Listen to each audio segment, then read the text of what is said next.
नमस्कार साथियों, स्वागत है आपका आपके अपने YouTube channel UPSC tricks by Sachin में।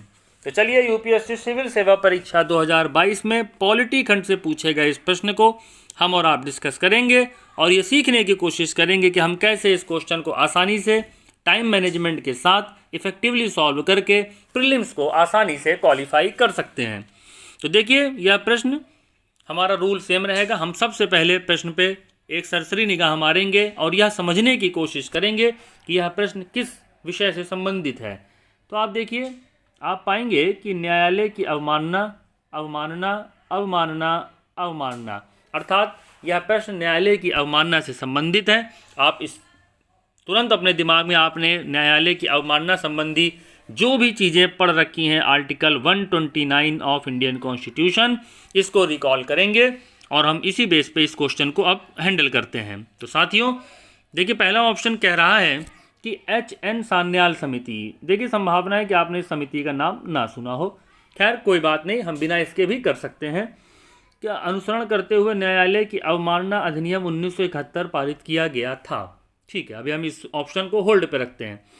देखिए, ऑप्शन 2 कह रहा है कि भारत का संविधान उच्चतम न्यायालय और उच्च न्यायालयों को अवमानना के लिए दंडित करने की शक्ति प्रदान करता है। देखिए, अगर आपने बेसिक लक्ष्मीकांत पढ़ी है तो आप इस कॉन्सेप्ट से परिचित होंगे कि अवमानना के लिए दंडित करने की शक्ति उच्चतम और उच्च न्यायालय दोनों को प्राप्त है। तो ऑप्शन 2 हर हाल में सही होगा। जैसे ही आपने ऑप्शन 2 को चूज़ किया, सी और डी बाहर हो गए। ऑप्शन 1 ए और बी दोनों में कॉमन है तो वो अपने आप सही हो गया, यानी कि HN सान्याल समिति संबंधी जो भी भ्रम आपके दिमाग में था कि यह सही है या गलत, वो दूर हो गया। देखिए, अब पूरा दारोमदार ऑप्शन 4 पे है। ऑप्शन 4 कह रहा है कि न्यायपालिका की अवमानना के विषय में कानून बनाने की शक्ति संसद में निहित है। देखिए साथियों, ऑप्शन 1 कह रहा था न्यायालय की अवमानना अधिनियम 1971 पारित किया गया। साथियों हल्का सा दिमाग लगाइए और सोचिए कि अधिनियम पारित करने की शक्ति किसके पास है। तो आप कहेंगे कि संसद के पास है। तो अगर ऑप्शन 1 सही है तो ऑप्शन 4 गलत कैसे हो सकता है। भाई, न्यायालय कोर्ट तो बनाएगा नहीं और सर्वोच्च न्यायालय के लिए कानून राज्य भी नहीं बना सकते हैं। तो अगर यह अधिनियम बना है तो लॉजिकली बात है तो संसद ने ही बनाया होगा।